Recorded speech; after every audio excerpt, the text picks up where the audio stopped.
नमस्कार फ्रेंड्स, मैं डॉक्टर अंकित बंसल आज आपके साथ में बहुत ही इंपॉर्टेंट चर्चा करने के लिए आया हूं। फ्रेंड्स, जैसा कि आप जानते हैं कि एस्थमा, जिसके अंदर फेफड़ों की सांस की नलियों के अंदर सूजन और सिकुड़न होने की संभावना होती है, ये काफी कॉमन रोग है।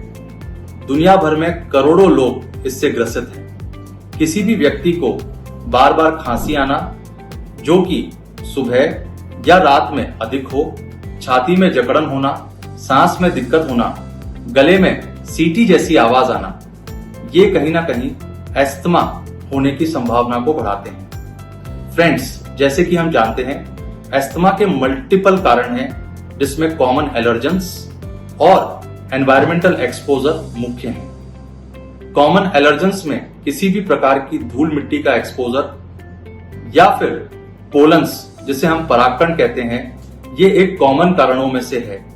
इसके अलावा एनवायरमेंटल स्मोक, एनवायरमेंटल पॉल्यूशन इसके प्रमुख कारकों में से है।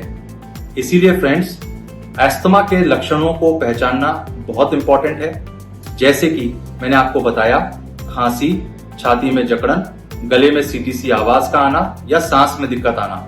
अगर किसी व्यक्ति को इन लक्षणों में से कोई भी लक्षण है तो वो अपने चिकित्सक से मिले, अपने कारणों को जाने जिनके कारण से एस्थमा होने की संभावना बढ़ती है, जिससे कि उसका प्रॉपर डायग्नोसिस और ट्रीटमेंट हो सके।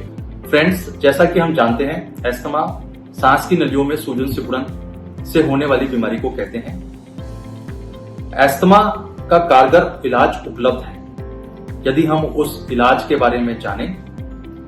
एस्थमा के इलाज में जो मुख्य रूप से दवाइयां काम आती हैं, उसमें इनहेलर्स, एंटी एलर्जिक्स और कुछ केसेस में हमें स्टेरॉइड्स की आवश्यकता पड़ती है। इसलिए फ्रेंड्स, हमारे को इन दवाइयों के बारे में प्रॉपर तरीके से जानना चाहिए कि कैसे उन दवाइयों को हमें लें। इसके अलावा नियमित तौर पे अगर हम दवाइयों का सेवन करते हैं प्लस अपने कारकों से बचाव रखते हैं तो अस्थमा को हम काफी हद तक कंट्रोल कर सकते हैं। एक प्रकार की इनहेलेशन थेरेपी के बारे में हम डिस्कस करेंगे। फ्रेंड्स, अगर हम देखें तो एस्थमा की दवाई में इनहेलर का बहुत इंपॉर्टेंट योगदान है। इसको MDI, मीटर डोज इनहेलर कहते हैं। इस डिवाइस को हम स्पेसर डिवाइस कहते हैं। अब इसको लेने का तरीका क्या है? सबसे पहले हम अपने इनहेलर को अच्छे से शेक करें। शेक करने के बाद में हम स्पेसर डिवाइस में इसको इंसर्ट करें। इस तरह से इसको होल्ड करें, हवा को बाहर की तरफ छोड़ें,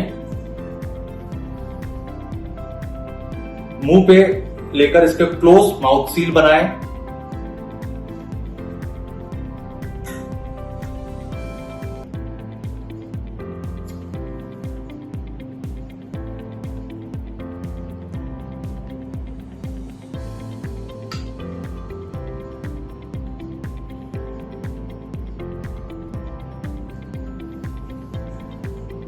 सांस को कम से कम 10 सेकंड के लिए रोकें और मुंह या नाक के रास्ते से इसको फिर बाहर निकाल दें। एक इंपॉर्टेंट बात यह है कि इनहेलर की तय डोजिंग लेने के बाद में साधारण पानी से मुंह का कुल्ला करें।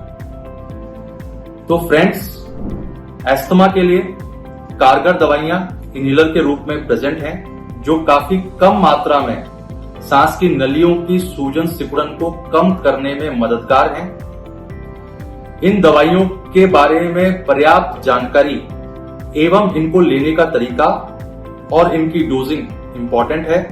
इससे हम अपने अस्थमा को कंट्रोल रख सकते हैं, अपने कारकों को प्रिवेंट करना चाहिए, जीवन शैली में बदलाव लाने चाहिए और प्रॉपर तरीके से एम्पावर करना चाहिए एस्थमा की एजुकेशन को, जिससे कि एस्थमा को कंट्रोल किया जा सके।